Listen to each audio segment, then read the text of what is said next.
அன்பார்ந்த கிருஷ்ணராயபுரம் தொகுதி மக்களுக்கு என்னுடைய மனப்பூர்வமான நன்றியை இந்த நேரத்தில் நான் தெரிவித்துக் கொள்வதில் மிக்க மகிழ்ச்சி அடைகிறேன். நான் இன்னைக்கு சட்டமன்ற உறுப்பினரா இந்த இடத்துல நிக்கிறேன் அப்படின்னா அதற்கு முதற் காரணம் நம்மளுடைய தமிழக முதல்வர் அவர்கள்தான்.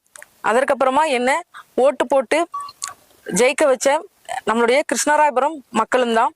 அவங்களுக்கான நல்லதை மட்டுமே செய்வோம் அப்படிங்கிற குறிக்கோளோட தான் நாங்க இங்க வந்திருக்கோம். கண்டிப்பா மக்களுடைய குறைகள் கோரிக்கைகள் என்னென்ன அப்படிங்கறத ஒவ்வொன்றா கேட்டு தெரிஞ்சு விரைவிலேயே அதை தீர்த்து வைக்கிறது தான் என்னுடைய பொறுப்பு. தமிழக முதல்வருக்கும் மக்களுக்கும் இடையே ஒரு இணைப்பு பாலமா தான் நாங்க சட்டமன்ற உறுப்பினர்கள் இருக்கிறோம்.